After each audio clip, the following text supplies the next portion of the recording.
Okay guys, morning.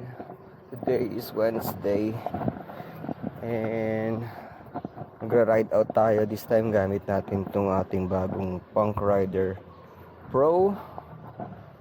So lalagay ko na lang sa description yung specifications nitong aking bagong ride. So for today, magra-ride out tayo going to Bonifacio Global City or BGC kasi I'm planning to use this scooter for scooter to work because of the fuel price increase. So para makatipid-tipid din tayo. So dati na rin ako scooter to work. Yung binenta ko. So ito ngayon Punk Rider Pro. Okay. So testingin na natin.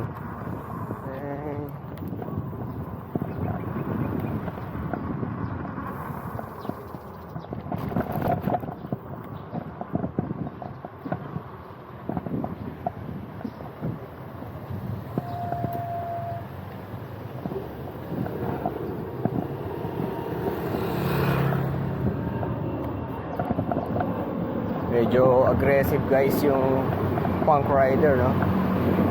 So ang settings niya ngayon ay nasa 7 lang. Di masyado malakas yung torque.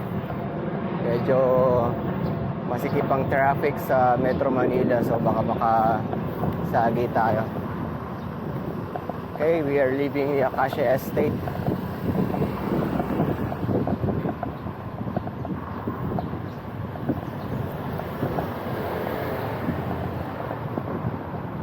Kaya natin today, time is 8 a.m. Let's see kung ano oras tayo makaka-rating ng BGC.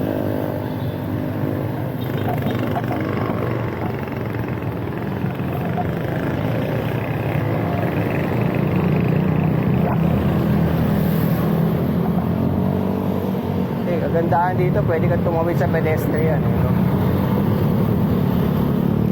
Siyempre, alalay lang din. Woo! Tulin!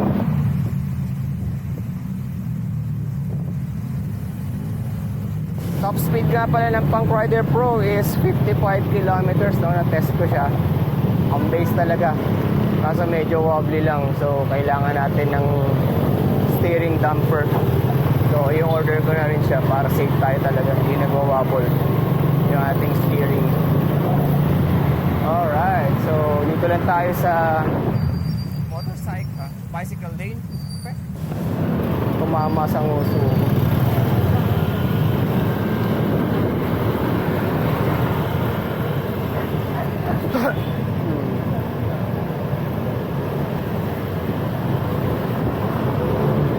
Ang bilis niya. Hindi ka mabibitin dito, pare.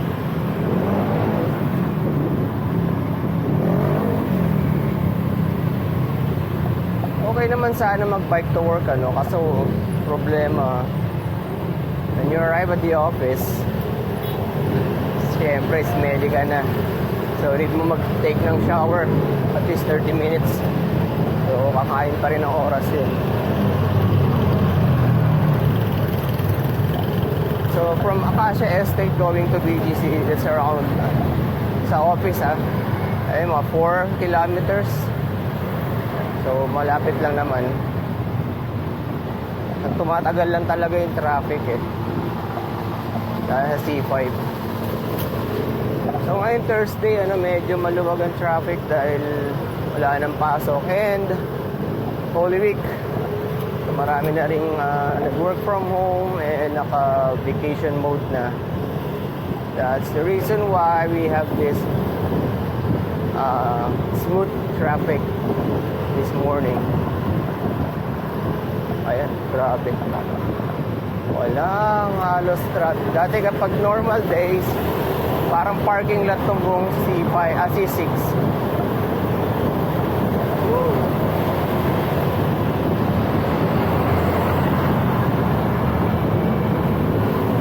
Sarap.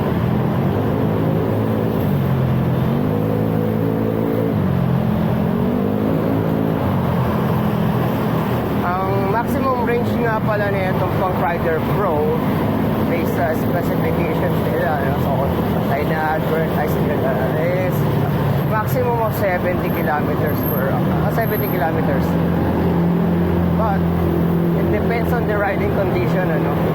Kung puro uphill yan, rider weight din, and kung gaano ka kalakas pumiga sa throttle.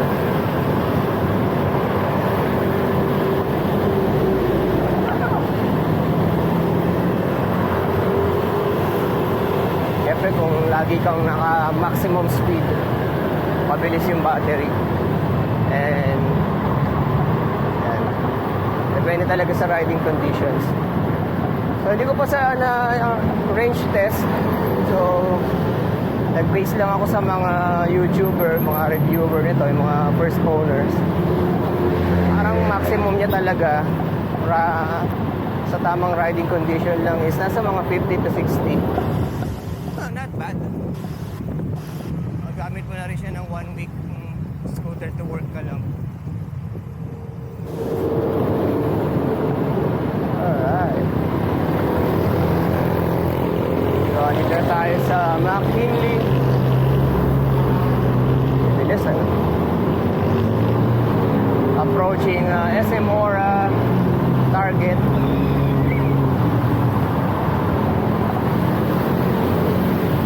Grabe, ganda ng takbo. Ito mabibitin talaga sa torque.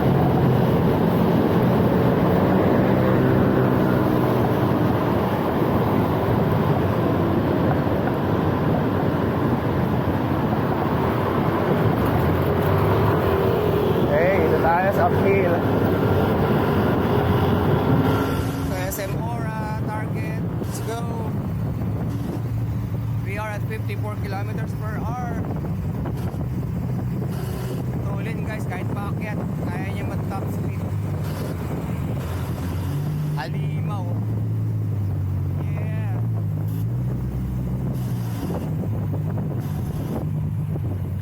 Grabe. Stick.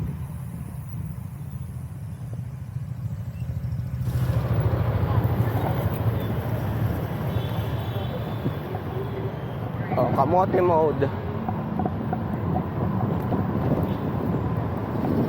Sorry na guys. Nakastop pa pala.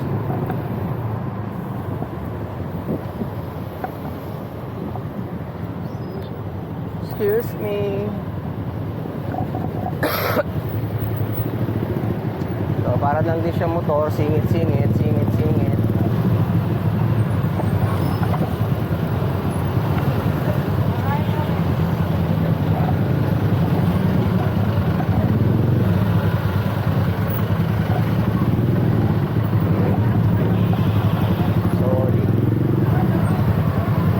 Traffic, singit-singit tayo.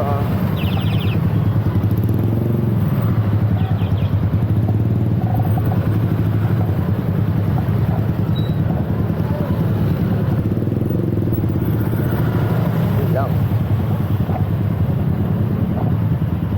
Ang init. Stuck tayo sa traffic.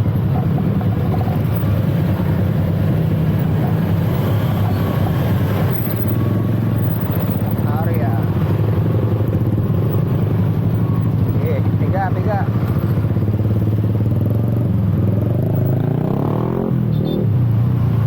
Orimaw. So, saan tayo pupunta ngayon? Coffee tayo sa Starbucks, guys. Naiwan ko nga pala yung lock ko.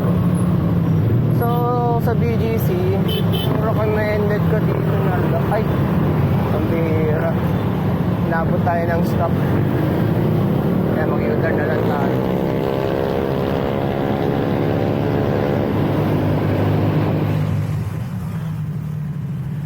Okay, so u-turn tayo dito sa pedestrian.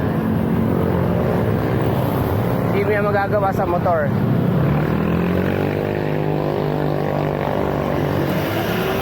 Okay, so sa scooter, lahat. Hindi naman lahat, pwede naman.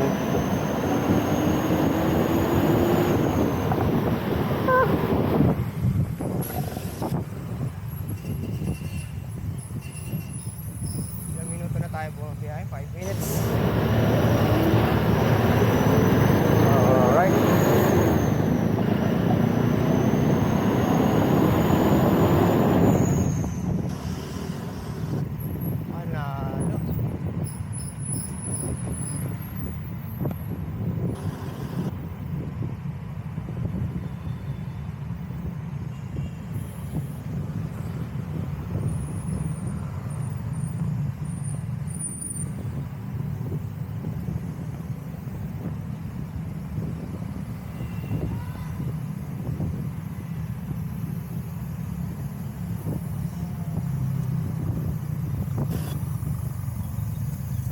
sasakay kayo ng scooter guys, any vehicle na 2 wheels, make sure you're wearing your helmet. Alright?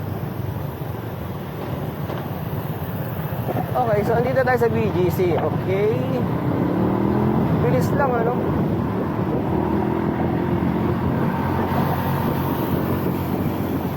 Mayra 7 minutes na nasa office na ako. Ang galing. Pag nakakotse ako, nakakabot ako ng 30 to 45 minutes dito lang sa BGC for a short 4-kilometer ride guys. Ganun katindi ang traffic dito. So kapag kandiyan ka sa high street, hindi siya pwede sakyan ano? So itutulak mo siya pag binabaybay mo yung high street. Kasi makasagi ka ng pedestrian. Okay, we turn left here. Woo, sarap.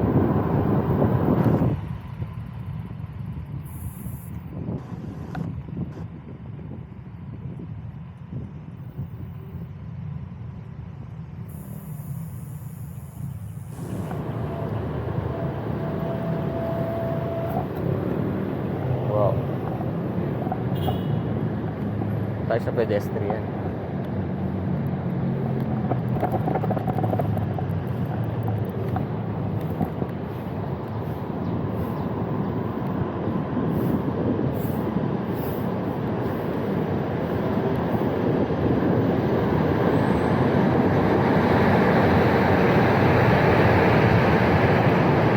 I got this feeling inside my bones.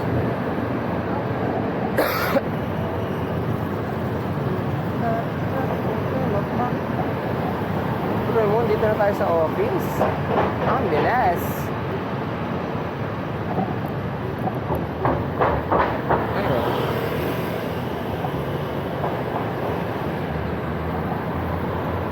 Return tayo.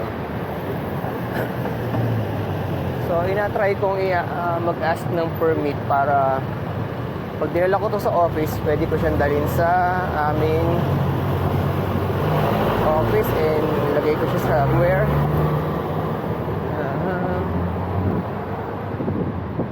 So, ito na. Office namin. World Plaza. Tayo sa likod.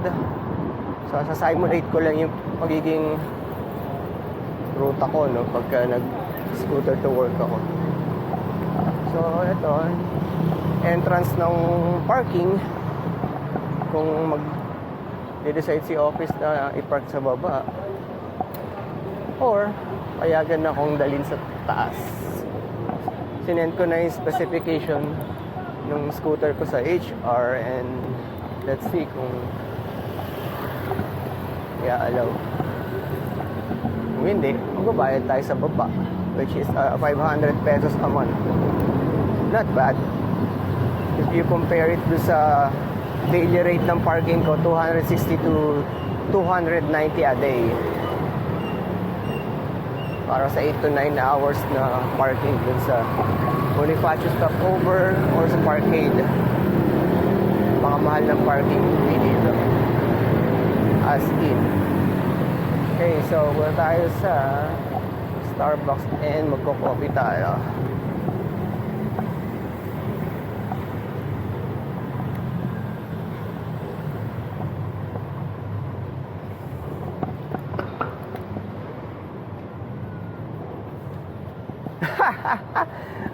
Pawi! Nakalib na ako eh, pasok ka? Oo. Ang bihira. Sinimulate ko lang, bibili ko lang. Try mo na yan Oo, na ako. Nakapil lang ako. O, sige, tapos ka na, kumain ka na? Oo. Sige, sige. Nagawa mo pang urat ng video. Diyan lang ako eh.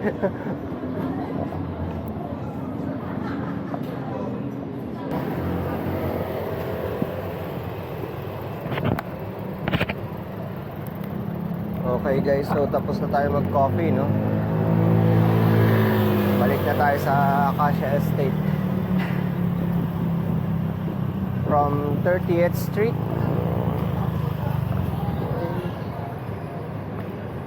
Makago pedestrian. Let's go.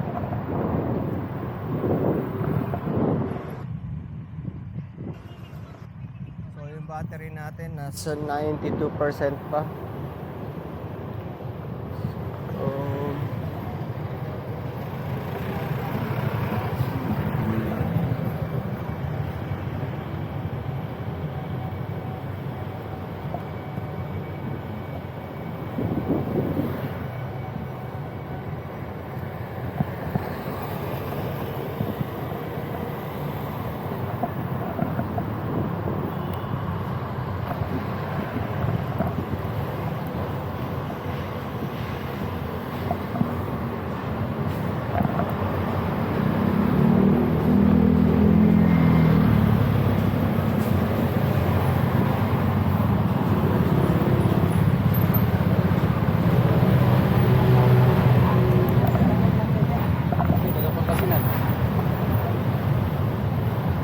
So, pwede na tayo dumaan dito.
lang, init na.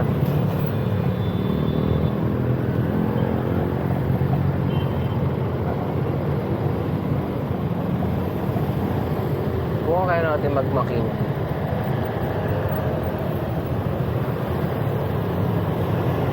Na tayo guys.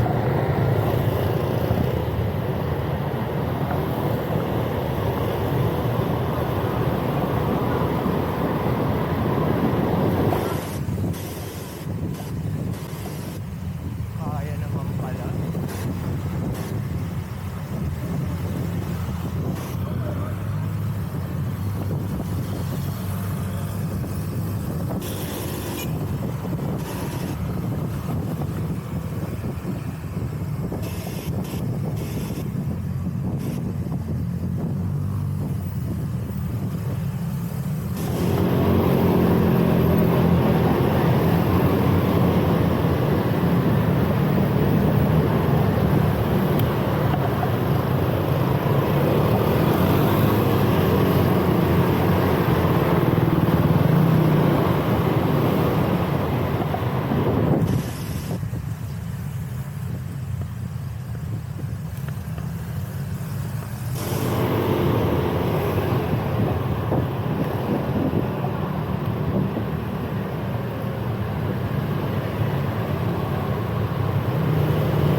One way na pala to.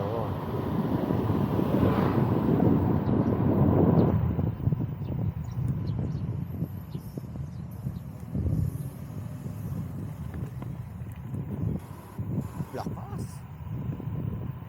Walang problema sa ahon.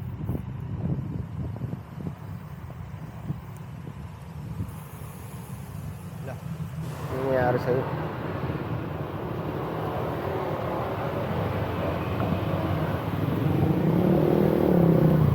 Marunong.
Royal Palm.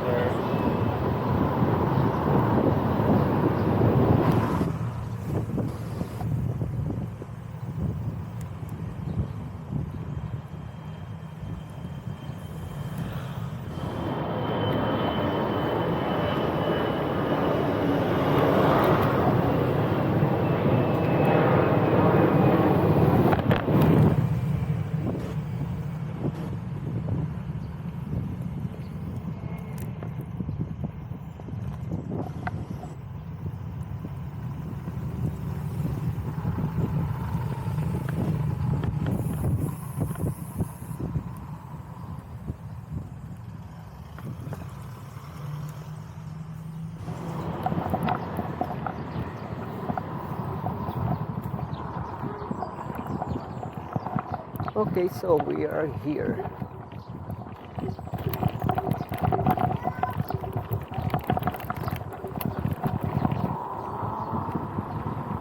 At dyan nagtatapos ang vlog natin mga kaskut. This is Richard signing out.